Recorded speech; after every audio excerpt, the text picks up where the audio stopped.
আচ্ছা ওকে, তো আমরা আজকে যেটা করব সেটা হচ্ছে কি ইনসার্ট ওয়ার্ড আর্ট। তো ইনসার্ট ওয়ার্ড আর্ট হচ্ছে কি লেখাকে সুন্দর করে বড় করে উপস্থাপন করার জন্য ওয়ার্ড আর্ট ব্যবহার করা হয়।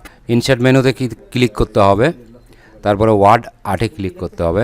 তো এখানে আমরা যখন ক্লিক করবো তখন অনেকগুলো স্টাইল আমরা এখানে দেখতে পাবো, যে কোনো স্টাইলের মধ্যে ক্লিক করতে হবে। করার পরেই তো এখানে ইওর টেক্সট ইয়ার আছে, এটা কেটে দিতে হবে। আমাদের প্রয়োজনীয় যে টেক্সট আছে সেই টেক্সটে এখানে লিখে দিতে হবে।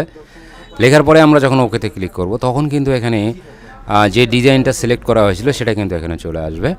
আসার পরে আমরা সর্বপ্রথম যে কাজ করব সেটা হচ্ছে কি এই ওয়ার্ড আর্টে ক্লিক থাকা অবস্থায় এখানে ফরম্যাট অপশনটা দেখতে পাবো। এখানে বন্ধুরা ফরম্যাট দেখতে পারবো। ফরম্যাটের এখানে এসে টেক্সট ওয়ার্পিং এসে ইন ফ্রন্ট অফ টেক্সট করব, তাহলে আমরা এটাকে বড় করতে পারবো এবং যে কোনো জায়গায় আমরা এটাকে মুভ করতে পারবো। এইখানে ক্লিক থাকা অবস্থায়, ওয়ার্ড আর্টে ক্লিক থাকা অবস্থায় ফরম্যাটের আরও অনেকগুলো অপশন আছে। সেটা হচ্ছে কি টেক্সট, এডিট টেক্সট। এখানে ক্লিক করে টেক্সটকে আমরা এডিট করতে পারবো, এখানে সংযোজন করতে পারবো, আবার আমরা এখানে বিয়োজন করতে পারবো। যখন ওকে দিব তখন কিন্তু এটা এখানে চলে আসবে। আরও বড় করে দিলাম বন্ধুরা। তারপরে স্পেসিং এখানে যদি আসি তাহলে স্পেসিং আমরা করতে পারবো, বিভিন্ন ধরনের স্পেসিং আমরা এখানে দিতে পারবো। আর যদি আমরা নর্মালি ক্লিক করি নর্মাল হবে। আর ওয়ার্ড আর্টের স্টাইল আছে, এখানে ক্লিক করব, বিভিন্ন ধরনের স্টাইল আছে, যে কোনো স্টাইল আমরা এখানে ইউজ করতে পারবো।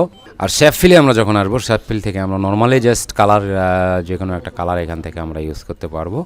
আবার শেপ ফিলে এসে এখানে যদি পিকচারে ক্লিক করি তাহলে যে কোনো একটা পিকচার আমরা এখানে ওই পিকচারটা এখানে সেটিং করতে পারবো।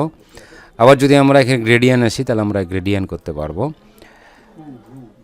টেক্সচারে আসলে এখানে টেক্সচার দিতে পারবো।